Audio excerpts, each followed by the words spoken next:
അതുപോലെ private limited company നമ്മൾ ഒരിക്കൽ സ്റ്റാർട്ട് ചെയ്ത് കഴിഞ്ഞാൽ പിന്നെ മന്ത്ലി അല്ലെങ്കിൽ ആനുവലി വരുന്ന കോസ്റ്റ് എന്തൊക്കെയാണ്, അല്ലെങ്കിൽ നമുക്ക് മെയിൻ്റനൻസ് കോസ്റ്റ് ആയിട്ട് എന്തൊക്കെയാണ് വരുന്നത് എന്നുള്ളതെന്ന് പറയാമോ? ഒരു പ്രൈവറ്റ് കമ്പനിയുടെ മെയിൻ്റനൻസ് കോസ്റ്റിനെ കുറിച്ച് പറയുകയാണെങ്കിൽ നമ്മളിപ്പം ബാക്കി type of entities like proprietary, partnership, LLP ഇതെല്ലാമായിട്ട് കമ്പയർ ചെയ്യുമ്പോൾ ഒരു കമ്പനിക്ക് അതിൻ്റെ മെയിൻ്റനൻസ് കോസ്റ്റ് കൂടുതലായിരിക്കും.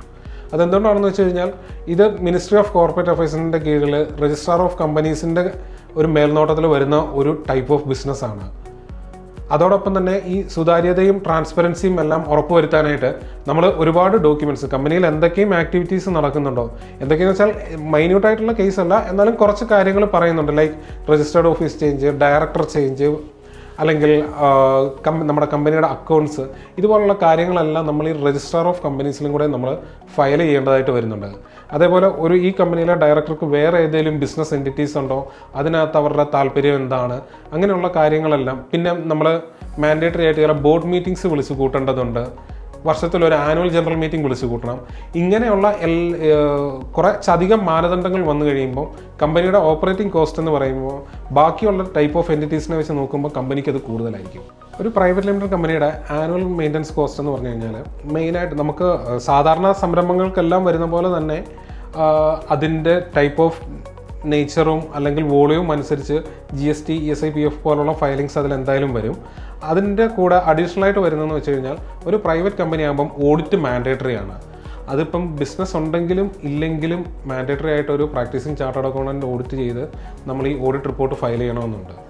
അത് ബാക്കിയുള്ള ടൈപ്പ് ഓഫ് എൻറ്റിറ്റീസിന് ഓഡിറ്റ് മാൻഡേറ്ററി അല്ല. ചില മാനദണ്ഡങ്ങൾ അല്ലെങ്കിൽ ആ ക്രൈറ്റീരിയാസ് മീറ്റ് ചെയ്താൽ മാത്രം ഓഡിറ്റ് ചെയ്താൽ മതി. പ്രൈവറ്റ് കമ്പനിക്ക് പക്ഷേ അങ്ങനെയല്ല, ഓഡിറ്റ് മാൻഡേറ്ററി ആണ്.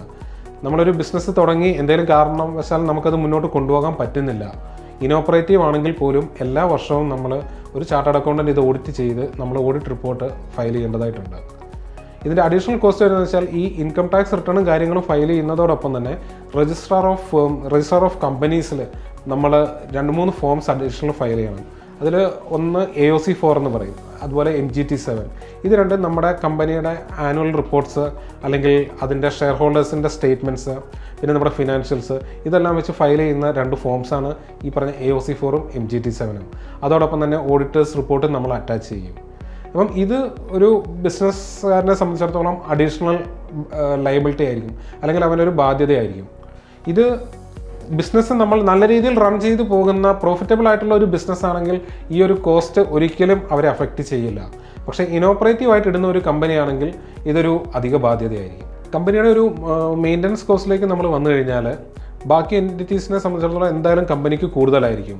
ഇപ്പം നമ്മളൊരു പ്രൊപ്പറേറ്ററിൻ്റെ ഒരു കേസ് ആദ്യം എടുക്കുക. ഒരു പ്രൊപ്പറേറ്ററിന് ഇപ്പോൾ ഒരു 10,000 ആണ് ആ ഒരു ആനുവൽ മെയിൻ്റനൻസ് കോസ്റ്റ് വന്നതെന്ന് നോക്കുക.